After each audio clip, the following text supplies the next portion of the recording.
Risquer un meilleur emploi.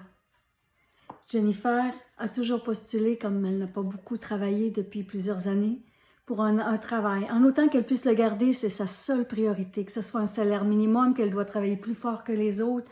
Jusqu'à présent, ça ne la dérange pas. Maintenant, Jennifer, déménagée à Québec, cherche un nouveau travail et risque de postuler pour un travail en représentation qu'elle croit au-dessus de ses compétences.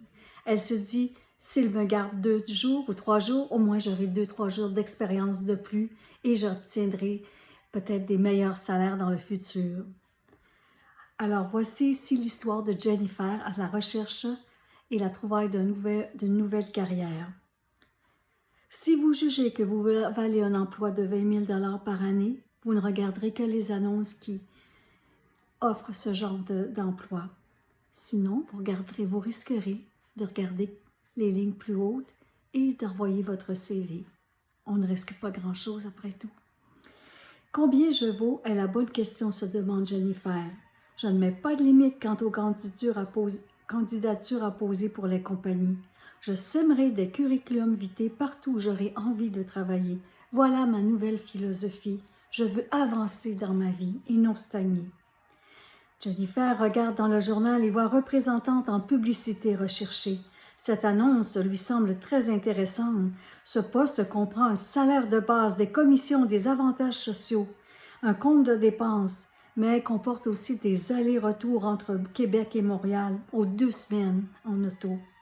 Donc beaucoup de routes, beaucoup de voyages. Il lui faudra trouver des gardiennes pour ses 3 enfants régulièrement.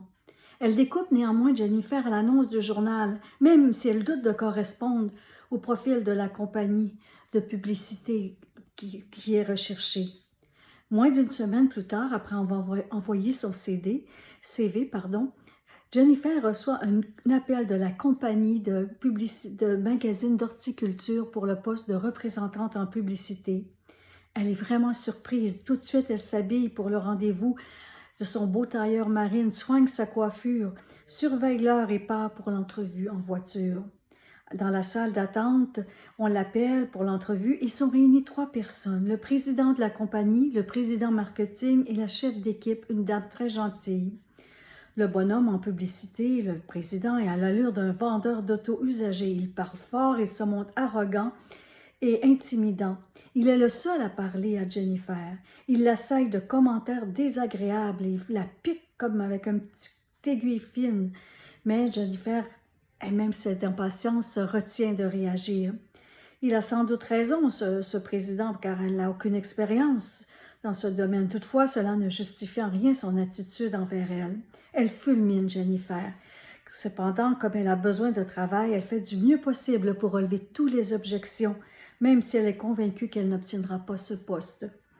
Non persuadée par les réponses qu'elle donne, l'intervieweur, l'arrogant président marketing, lui donne un crayon et du papier et lui demande tout de suite, sur le champ, de dessiner un concept de publicité qui saura capter l'attention des clients potentiels pour la firme. Il accule Jennifer au pied du mur dans cette salle déjà minuscule où on manque d'air. Tout de suite, Jennifer, blessée dans sa fierté, barbouille lui remet d'un geste sec son dessin de publicité. Voilà ton concept pour le pain aux bananes à vendre. Il lui tape sur les nerfs, ce mec, mais elle a compris le principe. L'individu, en regardant le dessin, lui trouve quelques mérites. Il se tait et devient un peu plus calme. Elle, Jennifer, les remercie et s'en retourne.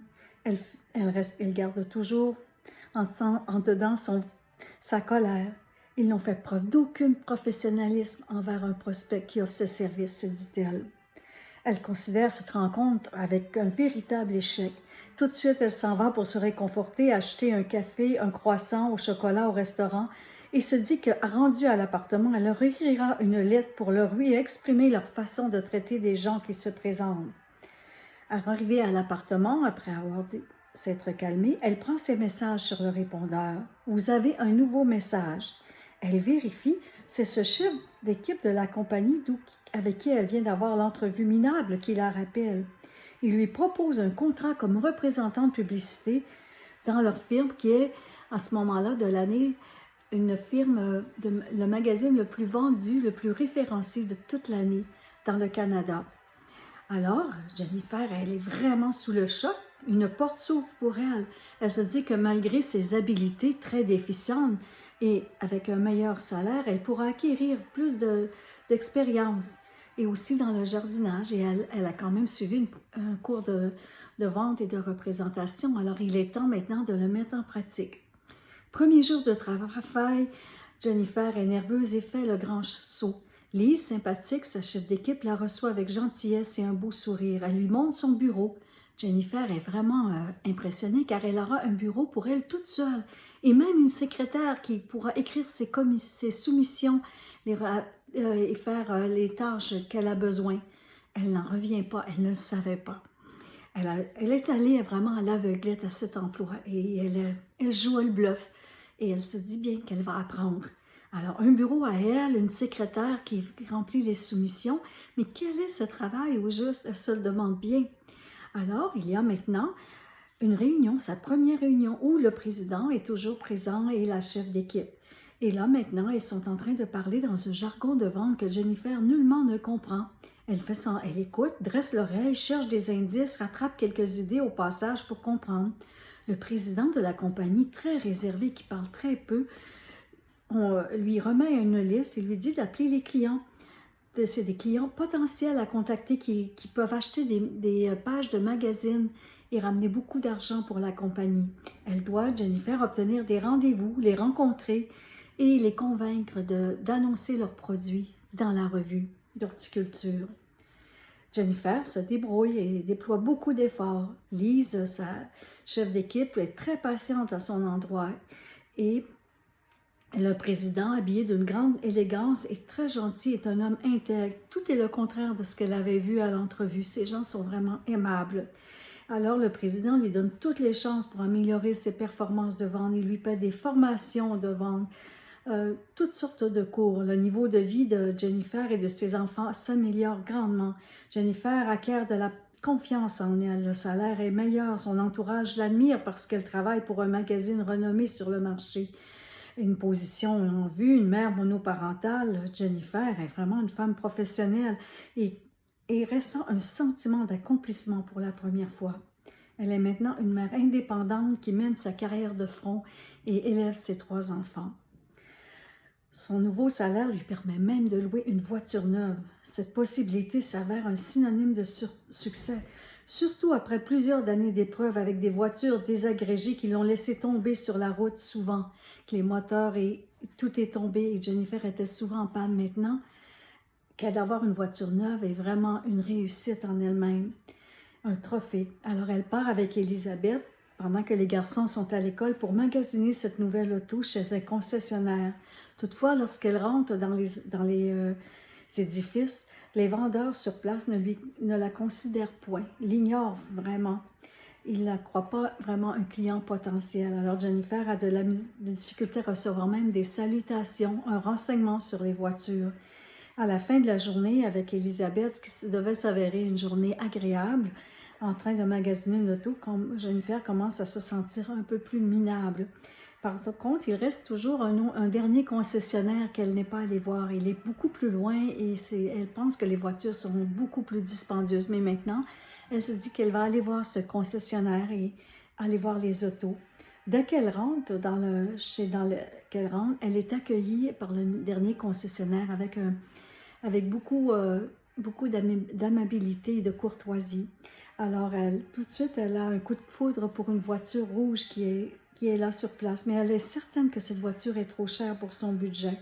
Mais elle demande le prix et elle explique au vendeur les besoins, les priorités.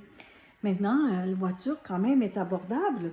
Et elle est presque signer le contrat de location. Jennifer veut bien la louer, mais elle n'est pas habituée de faire de si gros achats.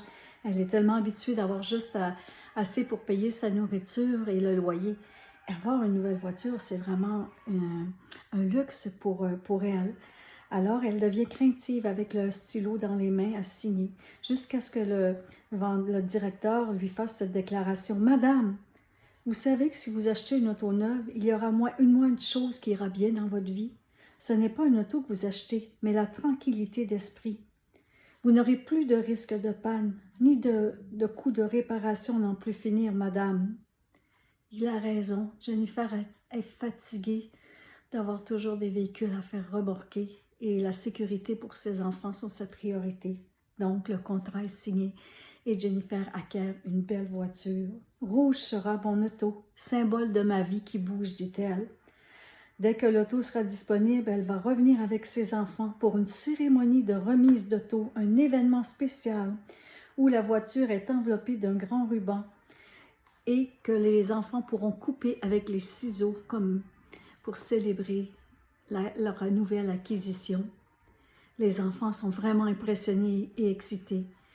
Jennifer se sent la reine dans son nouveau carrosse. La radio fonctionne, enfin! On peut même changer des postes et choisir notre musique sur une chaîne.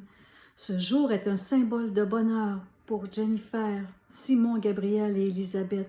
Elle a même fait installer Jennifer un démarreur à distance. Ainsi, elle n'aura plus à descendre les 3 étages l'hiver pour réchauffer la voiture avant d'embarquer les enfants.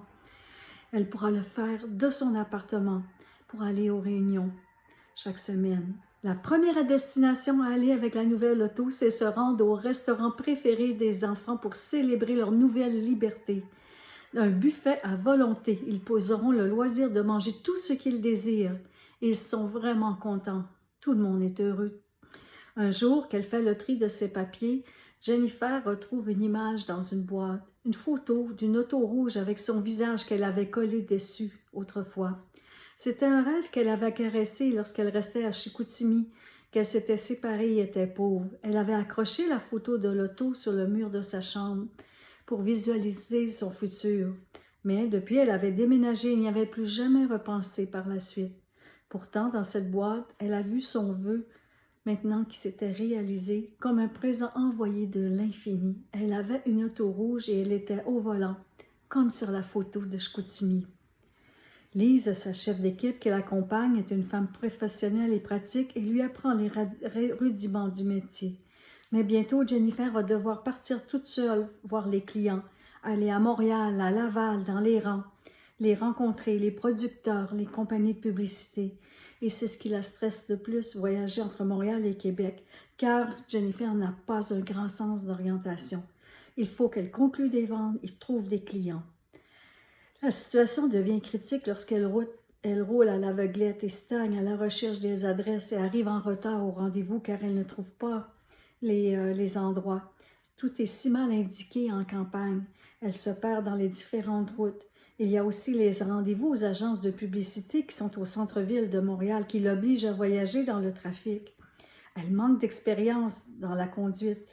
Lorsqu'elle arrive, elle court dans un stationnement, le premier qu'elle trouve à étage, et ensuite, avec son porte-document, se rend dans les gratte-ciels, revient pour ne plus retrouver sa voiture car elle ne se rappelle plus où elle l'a stationnée.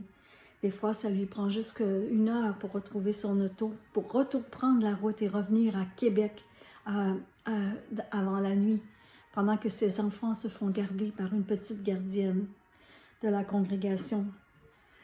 Alors, elle conduit le soir toute seule sur la route.